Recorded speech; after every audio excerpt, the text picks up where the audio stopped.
আসসালামু আলাইকুম এভরিওয়ান, কেমন আছেন সবাই? আশা করছি অনেক ভালো আছেন। আমিও ভালো আছি আলহামদুলিল্লাহ।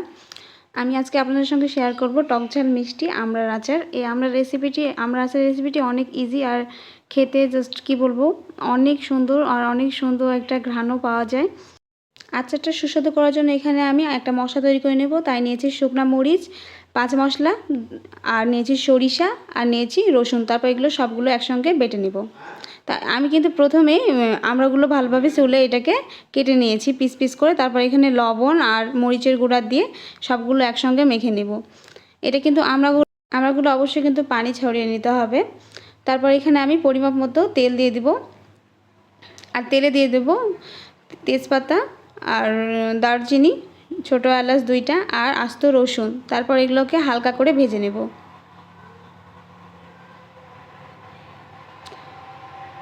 এই যে আমার এই মশলাটা তৈরি হয়ে গেছে, এখন এটা তেলে দিয়ে দেবো। তেলে দেওয়ার সময় আপনারা অনেক সুন্দর একটা ঘ্রাণ পাবেন।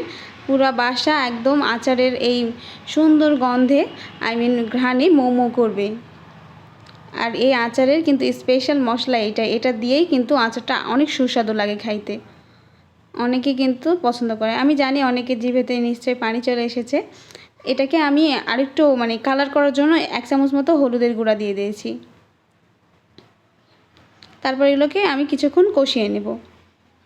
কষানো হয়ে গেলে এখানে আমি আমরা যেহেতু বেশি টক হয় না, তাই এখানে আমি তেঁতুলের কাত বানিয়ে নিয়েছিলাম। এখানে আমি হাফ কাপ মতো তেঁতুলের কাত দিয়ে দিব। তার আগে এখানে আমড়াগুলো যেগুলো আমি মশলা মাখিয়ে রেখেছিলাম এগুলো দিয়ে একটু কষিয়ে নেব। এভাবে ভালো করে কিছুক্ষণ এটাকে কষিয়ে নিতে হবে। আমি তারপর এখানে যে তেঁতুলের কাঠটা বানিয়েছিলাম ওইটা দিয়ে দেব। এখানে কিন্তু বেশি পানি লাগে না, চাইলে আপনারা হাফ কাপ পানি দিতে পারেন। তারপর ঢাকনা দিয়ে ঢেকে এটাকে কিছুক্ষণ রান্না করলে কিন্তু আমড়াটা সেদ্ধ হয়ে যাবে। এখানে আমি বেশি মিষ্টি বানাবো না, তাই হাফ কাপ চিনি দিয়েছি। আপনারা আপনাদের পরিমাপ মতো সব কিছু দিবেন। এখানে আমার অনেকগুলো আমড়ার আচার বানিয়েছিলাম, তাই আমি পরিমাপগুলো আপনাদের সেভাবে বলি নাই। আপনারা আপনাদের পরিমাপ মতো দিবেন। তারপরে ঢাকনা দিয়ে ঢেকে কিছুক্ষণ জাল করে নিতে হবে। দেখবেন এমনি থেকে অনেকগুলো পানি বের হয়ে যাবে। আমি কিন্তু এখানে লবণ দিয়েছিলাম, আপনারা কিন্তু লবণ দিতে ভুলবেন না। পরিমাপ মতো এখানে লবণ দিয়ে দিতে হবে। এই যে দেখুন আমার কিন্তু অনেকগুলো পানি বের হয়ে গেছে। এই পানিতেই কিন্তু আমড়ার আচারটা সেদ্ধ হয়ে যাবে। এভাবে আমি কিছুক্ষণ পরপর ঢেকে উল্টায় পাল্টায় নেড়ে নিয়েছি।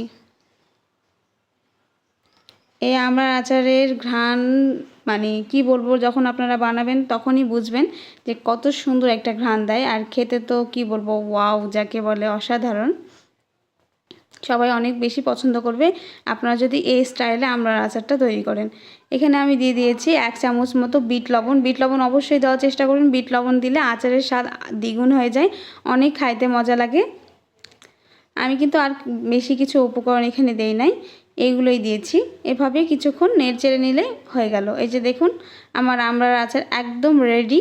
অনেক সুন্দর ঘ্রাণ পাচ্ছি আমি, আর খেতে কি বলবো, অসাধারণ যাকে বলে ওয়াও।